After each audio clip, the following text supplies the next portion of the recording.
Okay, we've got to talk about this term MVP. Let me ask you a couple questions before I start, and I need to warn you. I planned on giving this talk here because I have to give it later at a keynote, as a keynote at a conference in Munich. And I thought, look, it really needs to be good, so I need to practice it first, and so it doesn't suck there. So it's going to suck here. I think I was not supposed to tell you that to start with, but this term MVP has been in use for a long time. Let me ask you two questions, or maybe a couple.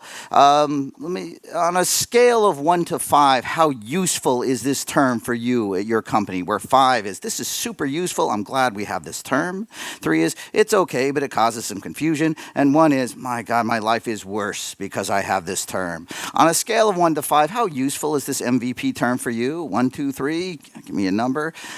Look, you should look around. Your mileage may vary. I see some 1s, so a bunch of 3s. I see some 4s. I don't know if there's a single 5 here. Is there a 5? You were holding your phone. I don't know if the thumb was holding the phone or if that was a 4. So look, let me quiz you for a minute. Somebody give me a number between 1 and 10. I heard 8 first. I want to get 8 definitions of MVP. From you guys here, if you use this term, what does MVP mean at your company? Can you just throw out a couple word definitions? What does it mean? What's an MVP?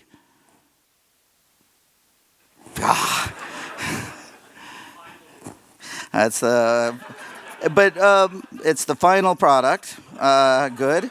By the way, so anybody that was in this workshop that I gave at Envision, you're not allowed to participate because we've already got all this stuff. So please. So one more time. It's a product that does not scale. A product that does not scare the customer. Did I hear you right? A product that doesn't scare the customer. Unless it's supposed to, like it's a horror product of some sort. What else? A couple more. We use it to test a hypothesis. Another one, maybe? Yeah, sorry, not a good way to do it, yeah. Yeah, something we need as fast as possible. I shouldn't have to write these down because you can't read my writing anyway. Anything else? It doesn't need to work. Okay. Anything else? This may be enough. I'm gonna change this to 5. All right. The truth is, it's anywhere between the final product and something that doesn't need to work. And if it doesn't work, it might scare the customer. It tests a hypothesis, but it's something we need fast. There is a wide variety of definitions for this. And this whole thing has been screwed up for a while, and I want to talk about that. I have to give you a bit of a history lesson. Maybe I'm going way back.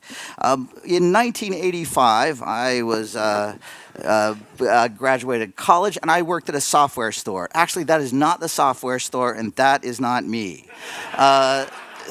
It looks similar to the way I looked, actually, in 1985, because I had more hair, and I still had the beard and everything. But I managed a small software store, and back in 1985, we sold software that was in boxes. And actually, that's a box that contained a piece of educational software. It's actually a box for a piece of software that I sold often in the 1980s. Look, it came with 3.5 and 5.25 inch floppy disks. Some of you, I noticed, are actually old enough to remember what a floppy disk is. My children have no idea what a floppy disk is. You just showed us a CD. This shows you how young you are, man. But this is the way software works. Now, look, before we get started, to tell you this MVP story, I have to explain how software works. See, this is the way it works. We start with somebody has an idea, And then we get to work and we build this stuff, and that takes a fair bit of time. And then this results in a piece of software, and we ship it, and customers, they buy it. They have to see it, they have to find it. It's sort of important for us to market it. They find it, and then they buy it, and then they use it. And ideally, they keep using it, and they keep using it because they like it. And even better, they tell others. And the truth is, when they saw it and found it and bought it, we made a little bit of money. But unless a lot of people see it and find it and buy it and use it, and if they tell other people good things about it and they give it 5-star reviews, that's when our organization really makes, that's supposed to be a building, it doesn't look like a building, that's when our organization really makes a lot of money. It isn't unless lots of people see it and find it, use it, and keep buying it that we made a lot of money. Now, this is a challenging model because a lot of people focus on this idea and building part, but all the action happens here. And when we built software in boxes, it was sort of important we get this stuff right because that stuff wouldn't go right. And look, if we ship this, we built it, we put these disks in lots of boxes. We had to print all those boxes and make all those CDs, and it had to be sort of awesome. It had to be kind of awesome out of the box. Now, because we were worried about this thing being awesome out of the box, we would sometimes, sometimes we would overbuild, which means we would take a lot longer. And the truth is, it would take a lot longer. We would spend a lot more money, and ultimately it would take us a lot longer to recoup that money, and we wouldn't make so much money. And then the other thing we would do was underbuild. This was scary. We could do it pretty quickly. It would take less money to build it. But when then people found it, they'd see it, they'd try it, and they would use it, and then instead of keep using it, they would hate it. And then they would tell others. This tell others thing looks like it works in both places, but they wouldn't tell others good things, and the result would be we would make no money, and that was bad. Now, I'm taking too long to tell this story. This caused a lot of people to hand-wring. We could build too much, and that would take a long time. And actually, sometimes even when we built too much, people wouldn't use it. And if we underbuilt it, or we didn't do enough, that would be bad. There was this guy's name. His name is Frank Robinson. And the reason I chose that particular product, Reader Rabbit, was because Frank Robinson was a product consultant in the 1980s and 1990s, and up into he still is around and kicking. I spoke with him last year, actually, at length to find out some of this stuff. Frank Robinson was actually the product guy who worked on that particular box, built that particular product in the 1980s, and he built lots of these products. And Frank is the person, well, when we talk about this term, minimum viable product, in 2001, Frank actually went full-time, he had been full-time as a consultant for a little while, but it's in 2001 that he coined the term MVP. He described this idea of a minimum viable product as this sweet spot, this smallest product or release of a product that can succeed in the market. Now, you know what succeed in the market means already. It's People find it, see it, buy it, use it, keep using it, tell others good things, and we make lots of money. And there's a couple twisty terms in here. There's market. That means we have to agree on who our customers and users are. And succeed, well, Frank was pretty clear about that.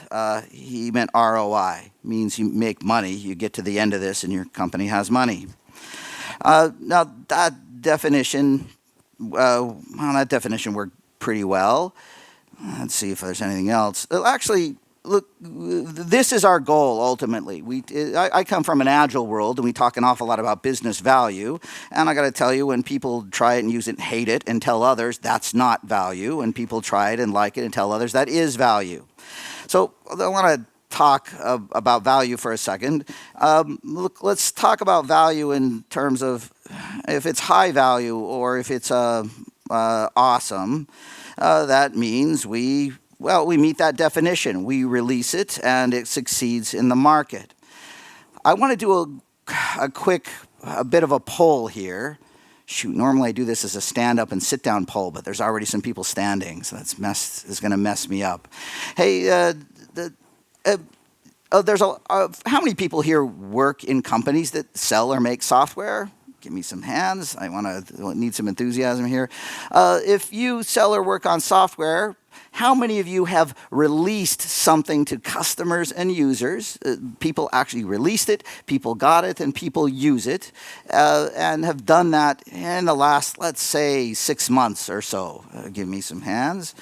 Okay, it's usually, it's less than I thought. All right, this isn't going to work so well. Maybe, look, I want to ask, do you know, how did it go? Not did you get it shipped on time, but did people find it, see it, try it, use it, and keep using? If it was just a feature or a next release, did you get this, I didn't define these terms. Look, that software, that's the output. That's what we made. But this stuff, all this junk, that's the outcome that we want to get. And that's a good outcome. So if you shipped in the last little while, how many of you got what you would say, this is an awesome outcome? It's exactly what we hoped for. You should look around. It's not very many. It's not very common. Now, there's an alternative here. I'm going to call this the awful outcome. The awful outcome, well, maybe that's the bottom here. You ship it, people see it, try it, use it, they hate it, and they tell others. And if you're a commercial software company, you actually sell software for a living, bad reviews and customers that hate your product, it doesn't just cost you money for having built the software, it hurts your brand. It's not the absence of value, it's negative value, it's drag on your company. But the awful zone is you shipped it and you had to apologize and roll it back, pull it back, and it was just no good. How many had a release that would have been an awful release? Anybody willing to admit that? Okay, good. It was a couple. Look, that happens too. Now, again, how many people have shipped software in the past 6 months that didn't raise their hands before? Just out of curiosity. What I'm looking for is everybody that's somewhere in between here. I'm going to call this middle zone the thud zone. The thud is the sound a bowling ball makes when you drop it in wet grass. And the thud is the sound a lot of our products make. It's not that they're awful, but they're definitely not awesome. And that's a problem. What we're hoping for is a product that succeeds in the market, not thuds in the market. That's not so good. Look, if you're a startup company, especially if you release something that lands there, it kind of means you're going out of business. Your company won't get enough money to sustain itself and grow. This is why so many startups do go out of business. If you're an existing product company, my guess is that you probably shipped at least one awesome product. And, well, now we ship more features to it, and we may ship a lot of thud features on top of an awesome product. But we started with awesome, at least at one point in time. That's the way our companies grow and sustain themselves. Now, I want to introduce you to one more person in the story of MVP. This is Ries. Now, Ries has never built a product that goes in a box. Ries, during the the late 2000s, the aughts, 2005 to 2009-ish area. Actually, I think 2008 is when he started there. Worked at this company called IMVU. Has anybody heard of Ries before? So Ries wrote this book called The Lean Startup. And Ries, well, this product was a thud, a solid blah in the market. They released it, it sucked, nobody much liked it, and they had a big problem because they were a startup. This meant that they were going to run out of venture capital soon, and that was going to be a problem. This guy is Steve Blank. Steve Blank was an advisor to Ries, and Steve said, geez, you guys are messing this up. Things aren't going well for you, and you're missing one really important thing. Now, Eric said, look, we released an MVP. We released a product that was going to be successful, but it just wasn't. We were wrong. And Steve said, look, what you need to do is this thing called validated learning. And Eric said, what's that? And Steve said, I have this book. The book is a really tough read. Steve Blank's first book is rough. So Eric got a hold of that and got a hold of Steve. And the thing we owe Eric for, a huge debt of gratitude for, is helping us really grok or understand validated learning. Now, look, I need to explain that just a minute.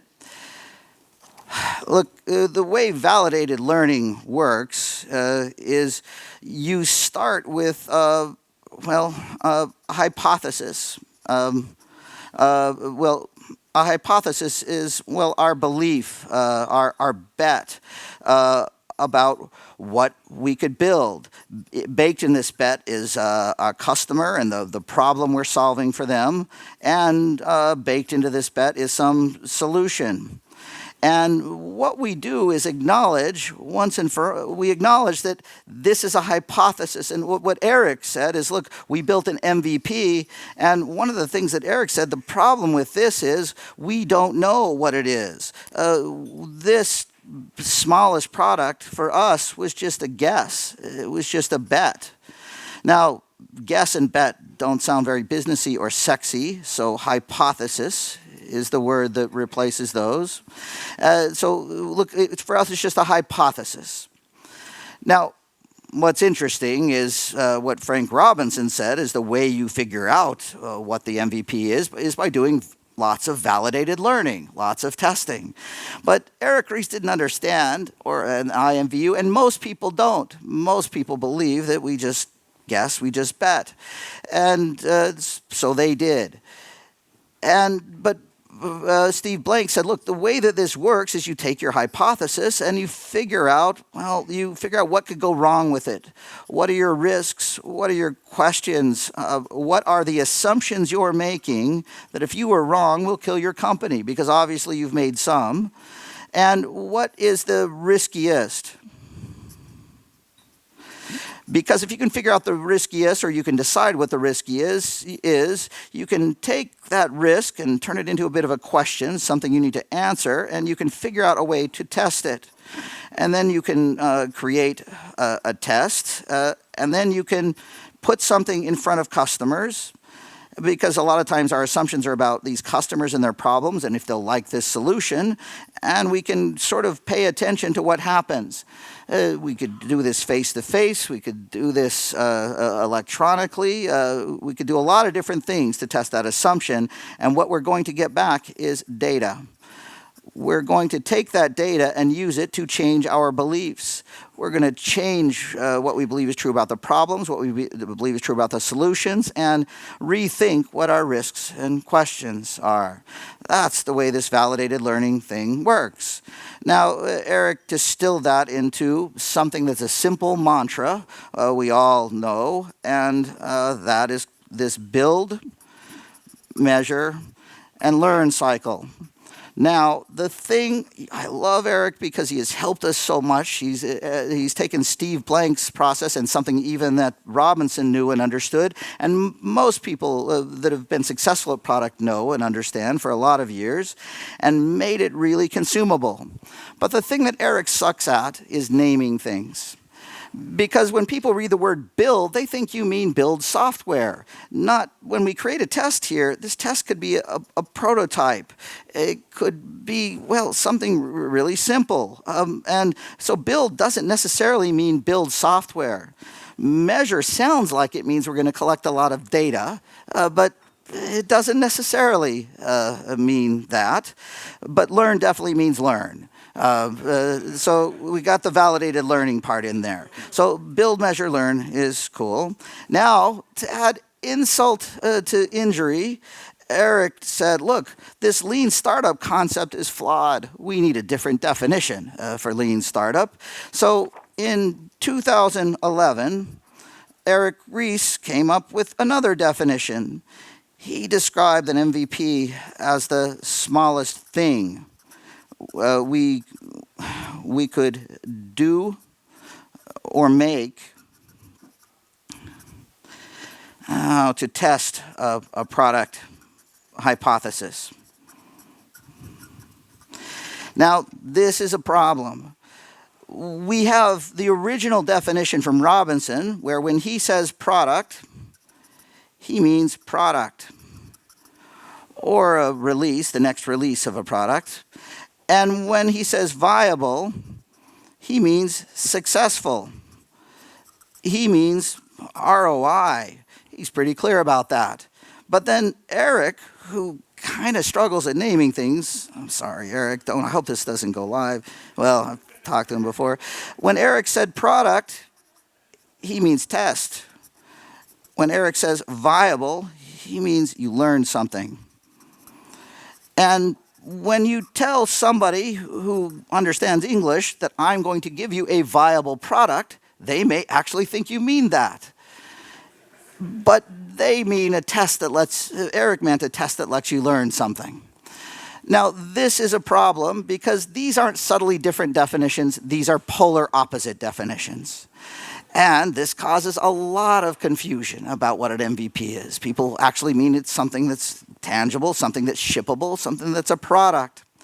And Eric Ries, even to add insult to injury here, Eric Ries wrapped all this stuff up in a process called lean startup. Now, what's interesting is this validated learning stuff. It's not a startup thing. It does not matter how big or old your company is, you should test your assumptions because we're wrong a lot. So this is not a startup thing, it's just a thing. And if anybody knows much about lean thinking in general, lean startup doesn't borrow very much lean thinking, just a little bit. So lean startup is not lean, it is not for startups. MVP isn't an MVP, build doesn't mean build, measure may not mean what you think it means, but the learning part is solid. Now, let's roll this up. I came from the Agile world, and anybody here using Agile development or Scrum or things like that? Okay, look, has anybody heard this word potentially shippable software before? Look, if you're working in Scrum and you work in short sprints, the result of every sprint needs to be something that is potentially shippable software. It definitely is not a prototype or an A/B test or something simple. So if the only thing your process lets you build or calls actual work or velocity is shippable software, we end up with the third Agile definition, which is the crappy first release. So somewhere in between all of these definitions is the truth. And, well, the truth is whatever you said the definition was, for better or worse, because the definition is everything between successful release and small experiment, every one of you was right. We could have guessed all the way to 8 here. All definitions are accurate, which starts to make the word somewhat useless. Sorry about this. Now, how long do I have? I want to make sure that I'm on target here time-wise. I should be ending at top of the hour? I didn't start. Yeah, I'm looking at you guys like you're supposed to tell me. I'm checking my calendar, man. I don't believe you. It's 8:45. That's what I had. So let's, because, look, I've got a lot of examples here. And I want to talk about that. Look, let's talk about a bit of a continuum. If the goal is validated learning, or if one of the things we need to do is validated learning, and we need to strive to get to a release, because look, another thing that we talk about an awful lot in Agile development is business value. And I got to tell you, a piece of software that people don't like, won't use, and we don't make money on is not of value. Now, when you're building software for internal use, that solves a lot of problems, because we build it. If they don't like it, that's too bad. They have to use it because we built it for internal use, and you'll get fired if you don't. So we solve that problem. But if the intention for the business was it would actually make their jobs easier, better, or something like that, we may not get that. So that's the goal. That's where the real value comes in. Now, if everything we build is a bet, is a hypothesis, if we believe we know the problems we're solving, and if we build this, we can solve them, then the most expensive thing we can do to test this bet, sorry, I want to redo this in black because I want to use blue for the most expensive thing we can do is to build scalable, shippable software. Something that we can build and ship to all of our customers and they can use. Now, if my assumption, look, there's a lot of things baked into our assumptions. I'm going to leverage a quick model from a person named Marty Kagan. He describes a successful product as being an intersection of something that is, well, valuable to your organization. If you paid to build it, they get some return on investment. It's valuable to your customers. If they buy the product, there's a value proposition there. It's usable because, look, the users need to be able to use it. If customers buy it and users use it, they need to be able to use it to get value out of it. And it's feasible to build given the time and tools that we've got. So look, any idiot can come up with awesome ideas that we can't make usable. Any idiot can come with awesome ideas that we can't afford to build in a reasonable amount of time. So the sweet spot is right there at the center. And there is risk to us if people don't want it, we don't make money on it, users can't use it, and we can't build it given the time and tools that we've got. Now, look, if your biggest risk is that we don't know if customers really want this thing, well, some of the things that we can do early on, well, maybe just talk to customers. That would help. Maybe we can show a simple prototype. Look, if it's usable, we're worried about, then maybe we can build a simple prototype to test if this thing is actually usable. And look, if it's feasible, hey, for the people working in Agile development now, how do you figure out if you can actually build something using the software you've got right now? Does anybody, what do you do in Agile development today? Say again? Build it? That's the way to see if you can build it, is to build it. I was shopping for this Agile word spike. Anybody heard of that before? Spike is this useful bit of validated learning where we time box something. We don't, the idea of the spike isn't to build it. The idea is to do some amount of work that allow you to learn if you can build it. Back when I learned this stuff, they said, look, if you do a spike and you keep the code, then you're doing it wrong. You need to throw away the code. Anybody ever heard that before? Yeah, so a few people. That's because a spike is validated learning for feasibility. It's just that Agile development hasn't worried too much about this other stuff, not systemically for a while. So look, if it's a feasibility concern, one of the things that we can do that's maybe somewhere in here is a spike. Now, I said, look, this is the most expensive thing you can do, and I just realized, look, there's a continuum here of things that are cheap and fast, and things that are expensive and time-consuming. Everything within this continuum is an MVP, all the way to what we are trying to do is, we want to build as many of those learning things as we can. If we're using Eric's definition, which comes from this idea of validated learning, we want to understand what we're building, do as many of those things as we can until we are confident that we are building something that can actually earn us money and get us into this awesome zone. So look, what I want to talk about, I just made a case for the idea that MVP can mean about anything. And look, if we start with questions like, do we really understand the problems we're solving? Well, the best way to know if we really understand customers and the problems we're solving isn't to build software. It's actually to spend time with customers. This is a team, a product team, spending time with customers. They work for a company called Kodak. People have probably heard of them, and yes, they're still in business. One product they make is a kiosk that goes into grocery stores and pharmacies where I can bring in my camera or a USB stick and print out a high-quality photo. Apparently, Germany is a market for them. Has anybody ever seen one of these kiosks before? Okay. The guy on the right is the product manager for that kiosk, and he has been for years. Guy on the left, he's a UX person. Guy standing behind the guy on the right is an engineer. And one day a week, these guys go out and they watch people using their product and observe them at work. And the short white-haired person is not on their team. She has been trying to get a picture out for the last hour. And these guys have a lot of pressure. Kodak believes that it isn't enough for people to just get a picture out. It's important that you put that picture on a coffee mug or a calendar or a poster or some other note cards or things like that.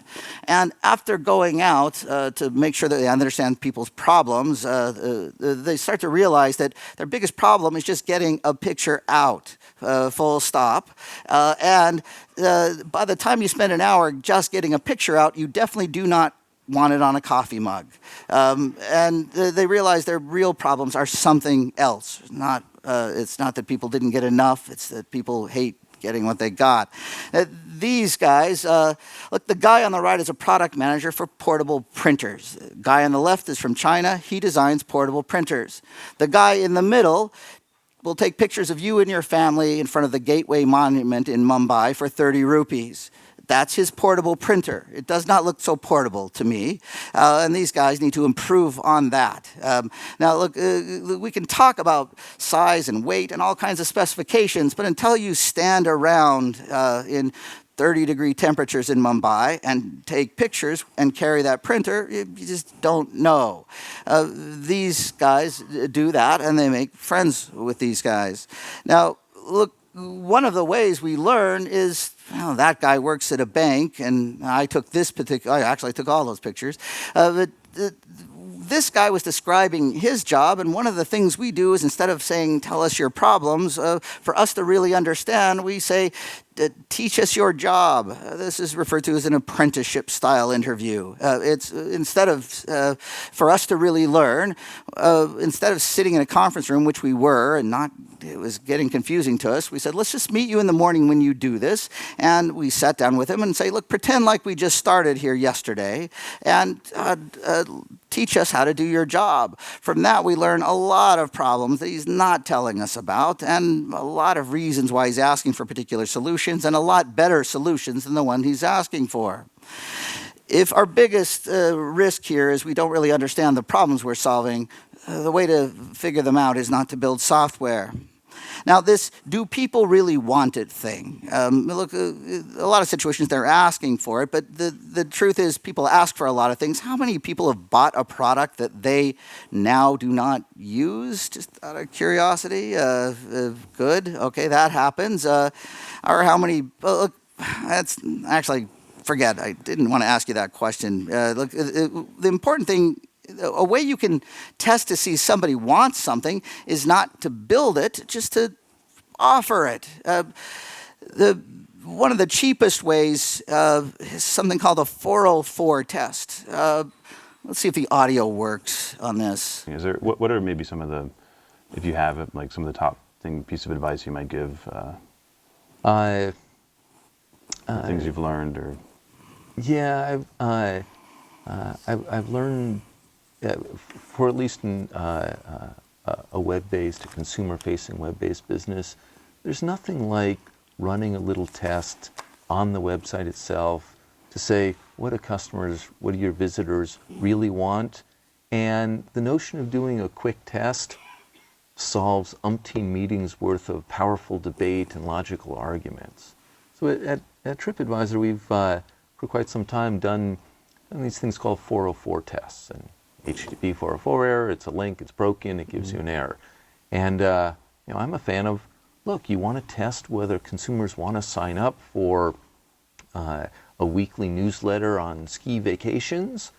Hey, go put a link, before you build the darn thing, go put a link on your ski pages that says, sign up for our ski newsletter.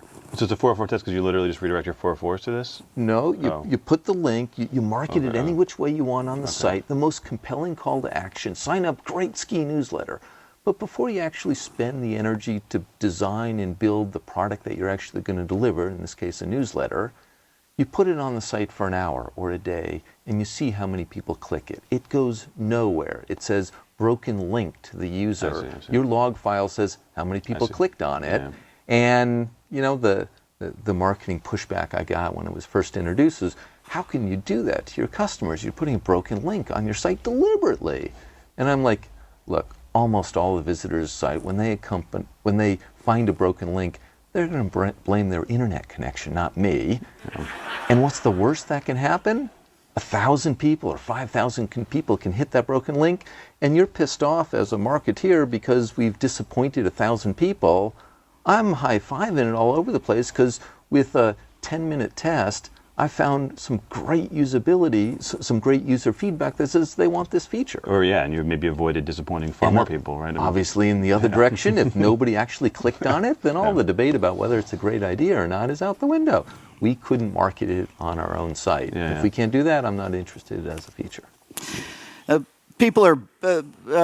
I didn't introduce him very well. That is the founder of TripAdvisor. I think most people have heard that product. He coined that term 404 test. We've gotten better at those kinds of things. We now don't give people a 404 error. We give them a screen that says this feature is not yet implemented. And sometimes we even ask them, would you like to be one of the early viewers of this feature and sign up, and we'll notify you when it's available. And we do a lot of things that we can do to test or measure demand. Do people really want this product? Look, if your biggest concern is this valuable to your customers, if that's the risk that's scaring you the most, then don't. Working software may be the most expensive, time-consuming way to mitigate that risk, so don't do that. Now, let me look at other questions. All of these MVPs start with some kind of question. Look, there's the usability things. The can people use it? Are there any people that are user experience people in the room here? Okay, so there's a lot to UX. In fact, the talking with users part is a lot of UX, and a lot of this has to do with users, but will people buy it? It isn't necessarily a usability question. It's a bit about value proposition.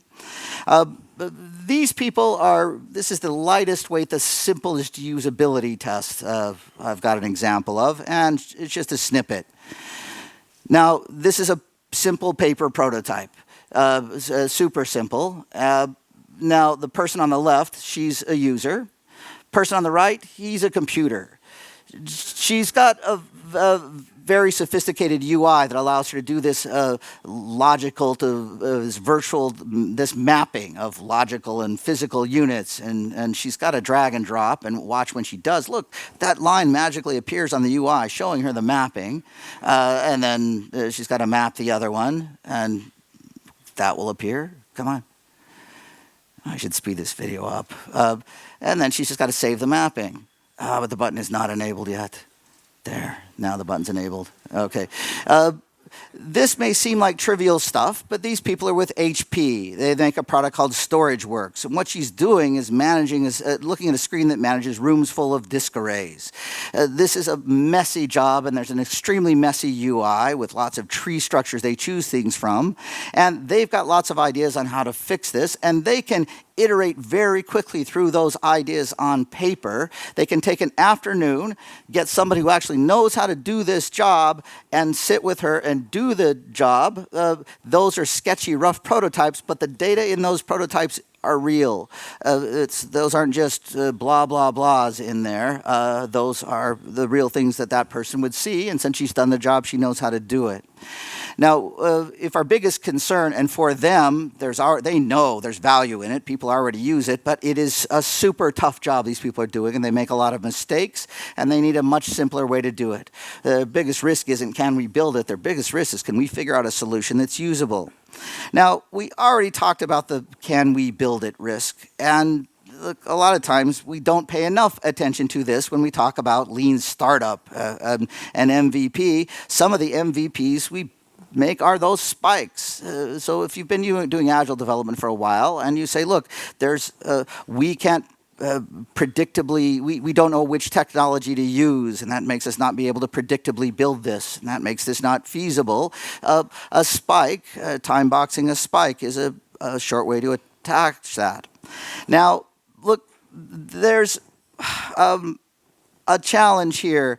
There is this, will they keep using it? Look, they said they want it. They even tried to buy it. We tested that they can use it.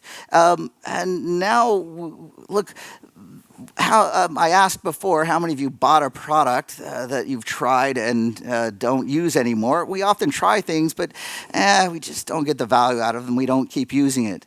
Now we're in a bit of a conundrum here. We actually, if we're going to have something that people can use, we've got to scale up our approach. We've got to build something that people can use. Now, I mentioned this guy Marty Kagan before. He talks about something called a live data prototype, something that has code and data behind it, and it might be usable a little bit. People could use it and try and solve a problem, and even above that, one thing that we can do is a limited release to a subset of users. Let's change that to a small subset of users. So it's not scalable software. I used to build software for brick and mortar retailers, and we would build something that could be used in one store, but our customers normally had anywhere between 100 and 1,000 stores. And getting it to scale at that, there's a lot of problems we need to solve to do that. Now, I want to show and tell a couple examples that are about this kind of MVP. And look, I wanted to start with hey, has anybody ever seen this visualization from this guy, Henrik Nieberg, before? Yeah, give me some hands for people who have. Now, this visualization is used in the Agile community an awful lot. The idea behind this is that, look, if I have an idea for something that would be totally awesome, and if people will love it and use it, and I will get lots of money for that. He suggested that we start by building something that is, well, that thing that I just called earlier, this Agile crappy first release. And this crappy first release looks like it may solve the problem, but if this was a transportation device, I might say, look, this sucks. It's worse than walking. I fall riding this. I don't fall walking. You can say, oh, okay, we've addressed the falling problem. We've added this handlebar thing on it. You fall less. And you can say, well, look, I have a lot longer to go, and this doesn't deal with the distance problem. And you say, look, we've dealt with the distance problem in the next release. And if your target audience, your customers are all in the Netherlands, this is awesome. This is viable. or Portland, Oregon in the US. But if your target audience is Southern California, not so much. But adding an engine to it is totally awesome for Southern California and it's even more awesome than a car because it actually goes between traffic and there's just awful gridlock traffic there. Adding a body to it is still pretty awesome, but it is not awesome-er. And what we find out when we use that type of strategy is that actually viable may have been somewhere in between there, not what we originally thought. And that's a useful strategy for that. Now, a lot of people interpret this to mean, I'm going to build that and ship that to everyone. But this is Henrik Nieberg, and I wanted to poll, he is famous for these Spotify development culture videos. Has anybody seen those? I'm just going to pull just a snippet from the development culture video number 2. And again, this is, you can tell by his art, it's the exact same guy. Look.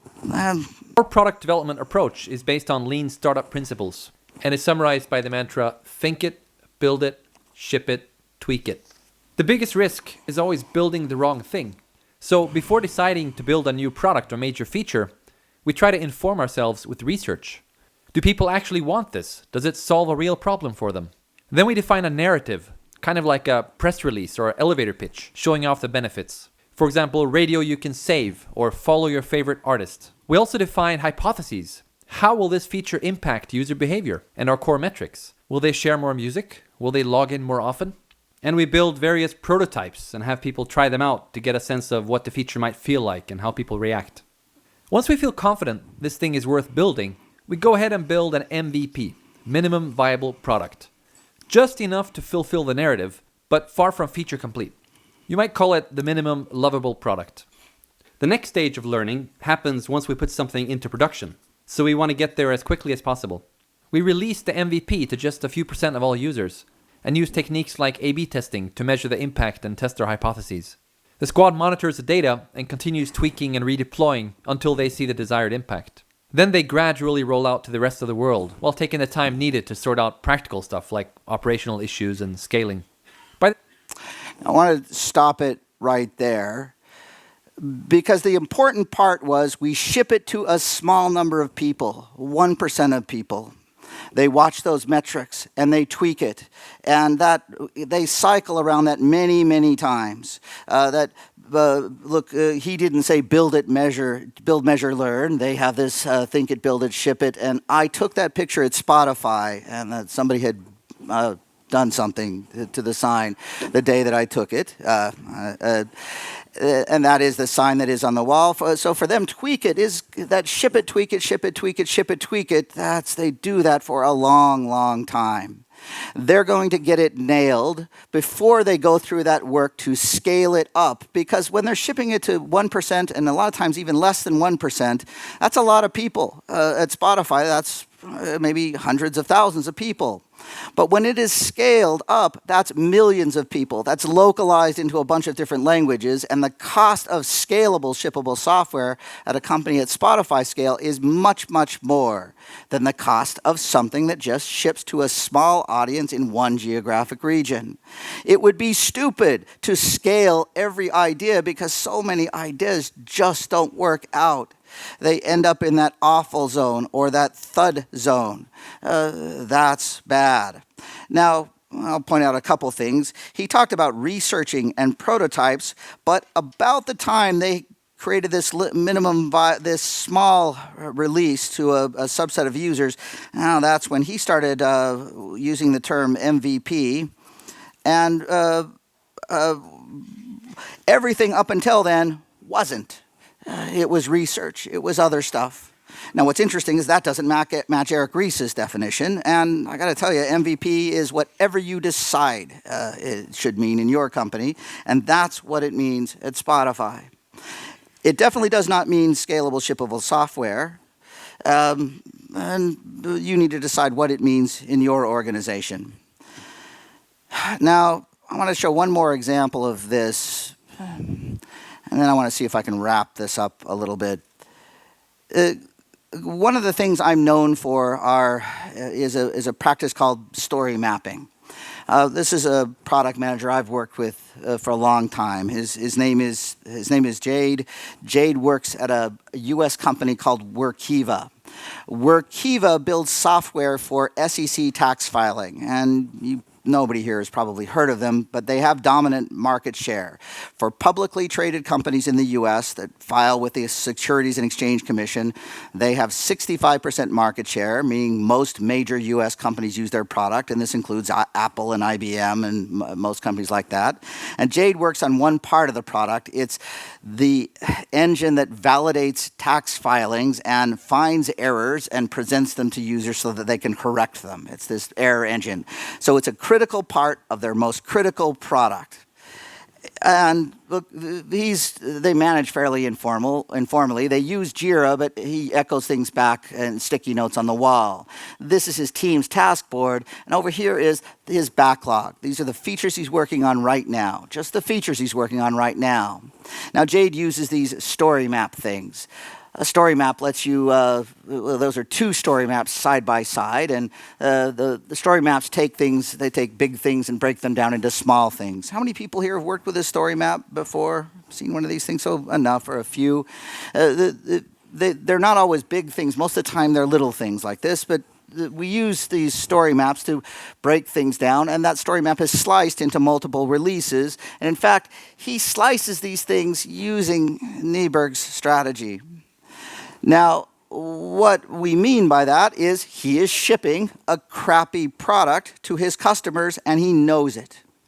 And look, I'm going to tell you, this is a mission-critical product for a mission-critical part of a mission-critical product. If you were going to ship a crappy version of a mission-critical part of a mission-critical product, who would you ship it to? The customers you hate the most or the customers you love the most? Say, what was that? Start with the family.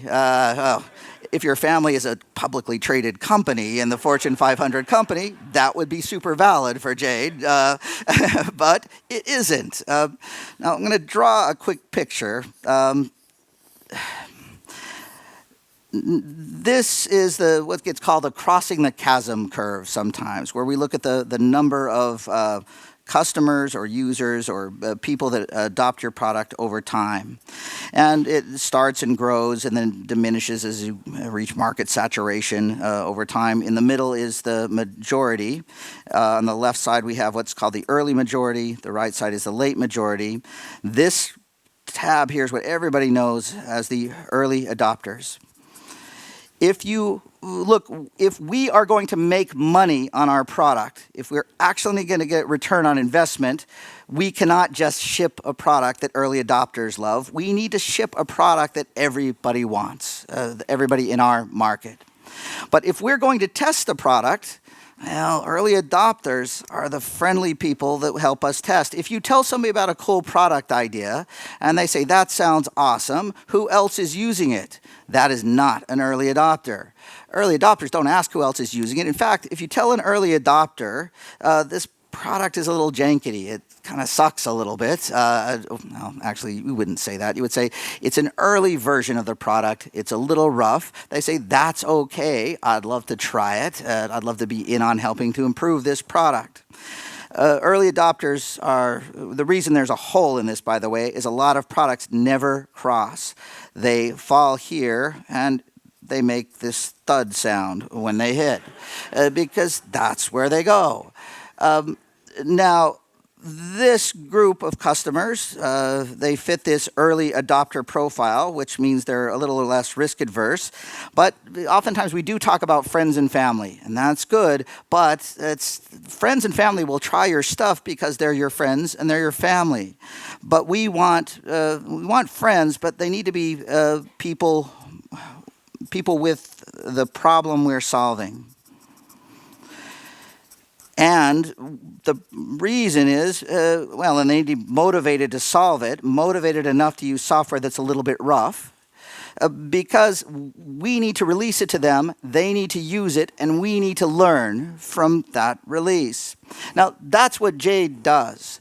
He has the term for this that gets used a lot is CDP, or Customer Development Partners.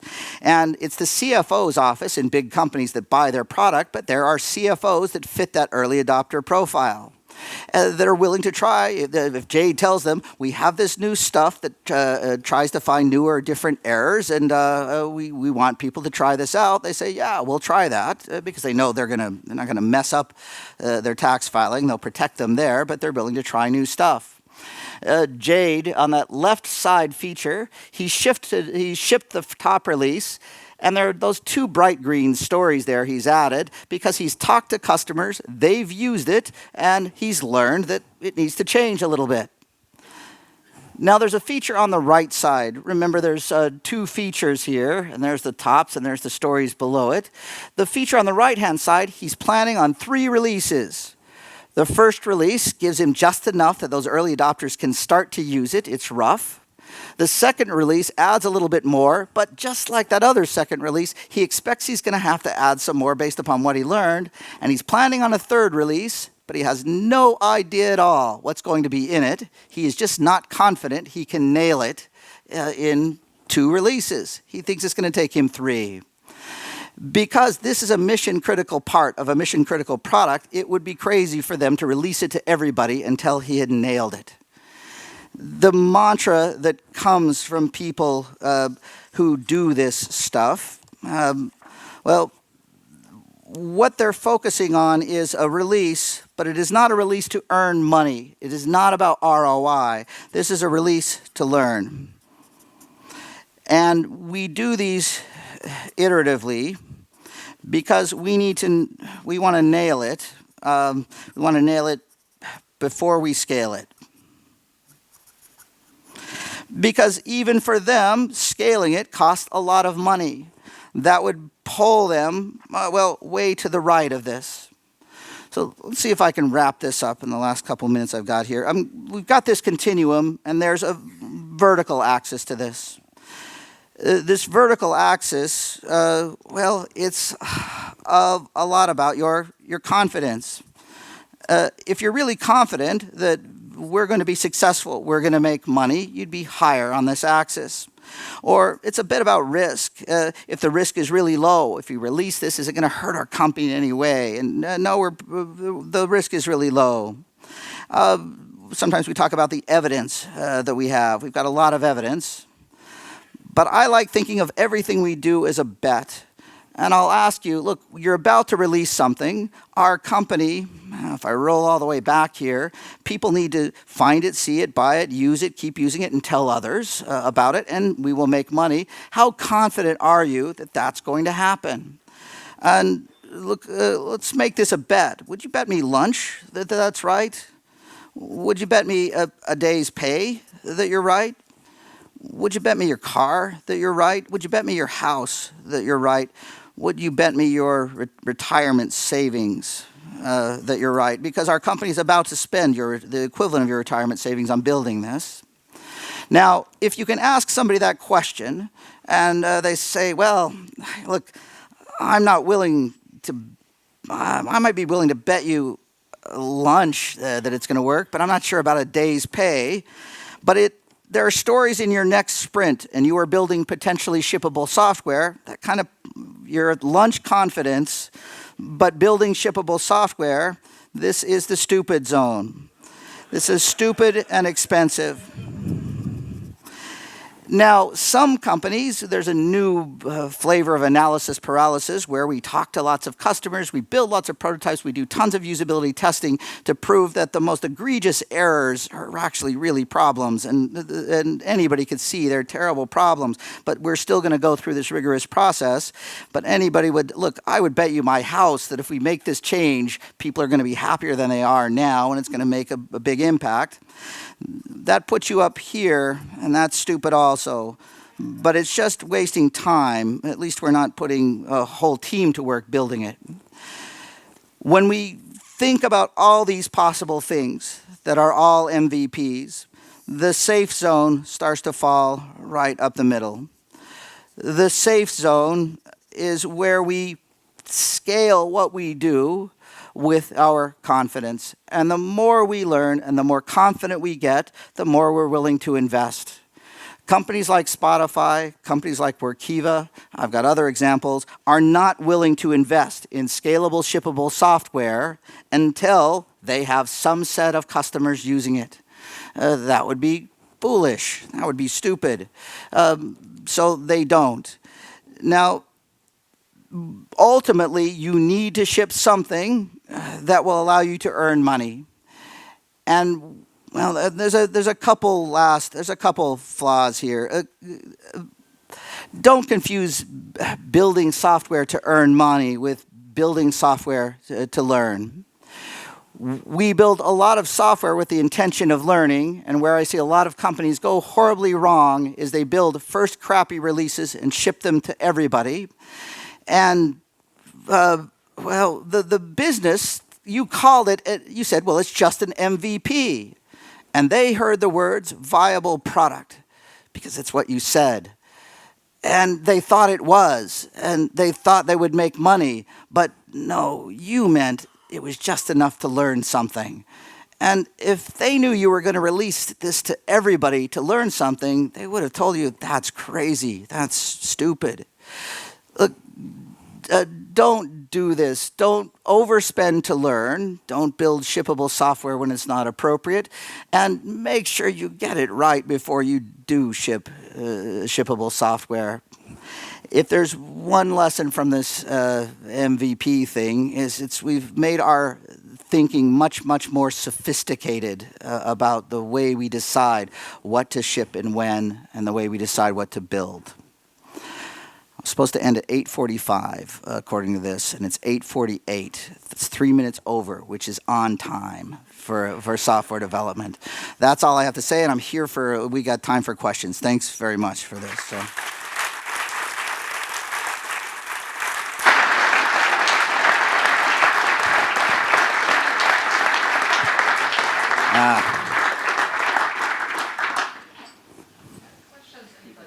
Yeah, I say things in such a big way that you can't ask any questions without.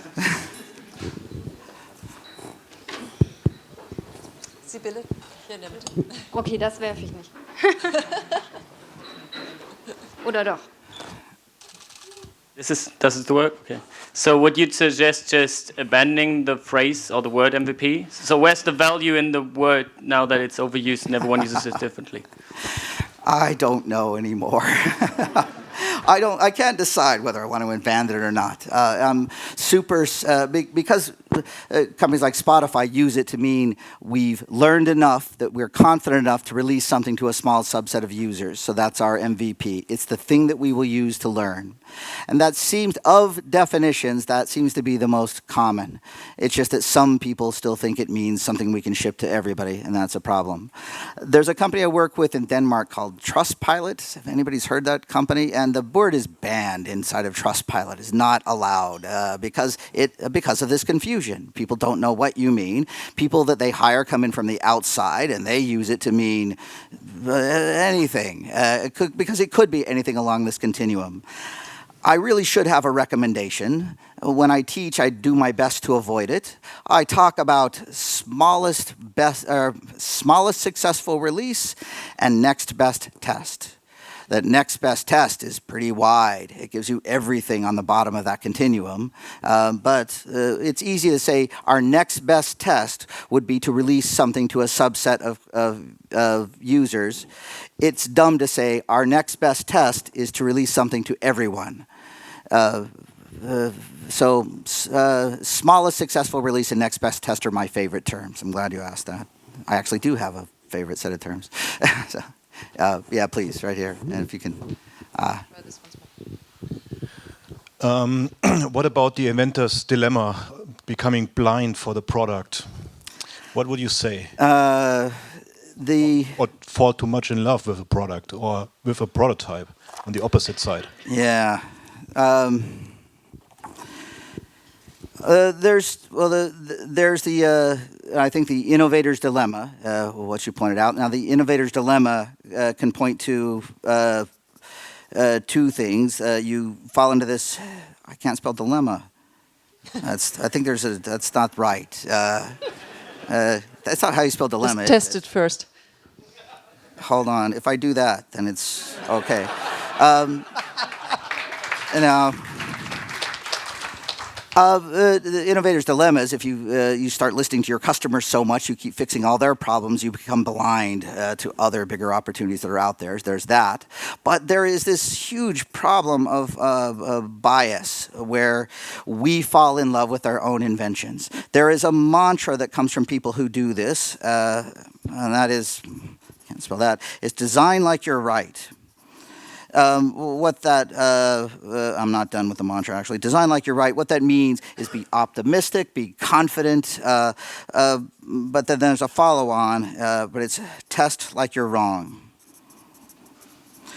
What I try and coach people to do is, I'll talk about this as black hat thinking.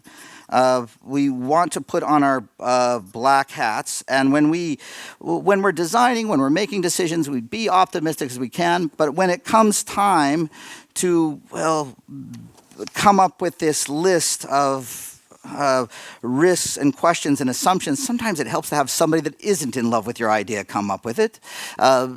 Sometimes it's enough when you get good at this, you can put on the black hat yourself. You can. We call it black hat thinking because in old Western movies, bad guys wore black hats. That's probably not a German thing, but that's the idea. It's a risk. Everybody falls in love with their ideas, and I've got lots of examples of people designing like they're right and testing like they're right. If you test like you're right, you can find evidence that supports what you believe, or you can fall into the trap of we're going to keep testing till we get the answer I want, and that can end up in this perpetual discovery cycle of continuing to ram the car into the wall. It's a problem if you make yourself aware of it and try and deal with it.